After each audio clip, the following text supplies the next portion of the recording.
श्री स्वामी समर्थ. रावजी स्वामींचा अनेक जन्म भक्त आहे. स्वामींच्या सहवासात म्हणजे स्वामी जेव्हा श्री नृसिंह सरस्वती अवतारात वावरत होते तेव्हा रावजीच्या आईवर स्वामींनी कृपा केली होती. आणि मुख्य म्हणजे स्वामींनी रावजीच्या पूर्वजन्मातल्या स्मृती जागृत करून या घटनाची आठवण करून दिली. हे भोवती जमलेल्या हजारो लोकांनी पाहिले आणि त्यांनी स्वामींचा जय जयकार करायला सुरुवात केली. लोकांनी स्वामींच्या नावाचा जय जयकार श्री कृष्ण दत्तात्रय नृसिंह मुनी असा केला. स्वामींनी सर्वांकडे शांत नजरेने पाहिले.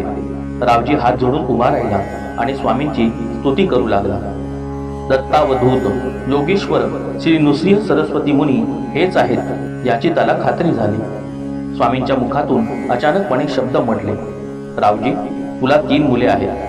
त्यातला थोरला उत्तम सदाचारी आणि वैदिक धर्माचे पालन करणारा माझा भक्त होईल. त्याला मी पुढे दक्षिणेत निश्चित दर्शन देईन. तुझा दुसरा मुलगा अतिशय नम्र वृत्तीचा थोर शिवभक्त होईल. सर्वांवर प्रेम करेल. त्याला माझे आशीर्वाद आहे. परंतु तुझा तिसरा मुलगा वामन हा गुरु संप्रदायाचा प्रसारक होईल. तो वृत्तीने निस्पृश्य आहे. त्याच्यावर माझी विशेष मर्जी राहील. तोच आमच्या लीला ग्रंथांमधून लोकांपर्यंत पोहोचवेल. तो मोठा कवी आणि मुख्य म्हणजे माझा परमभक्त होईल. रावजी, तू भाग्यवान आहेस. तुला 3 मुले, 3 मुखे आणि त्यांचे 6 हात जगाचा उद्धार करतील असे माझे तुला आशीर्वाद आहे.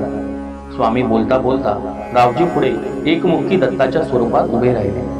स्वामींच्या पायाशी रावजीने अक्षरशः लोळण घेतली. लोक पाहतच राहिले. प्रत्यक्ष परब्रह्माला अनुभवण्याचे भाग्य लोकांना त्या क्षणी मिळाले ते केवळ रावजीमुळे. श्री स्वामी समर्थ.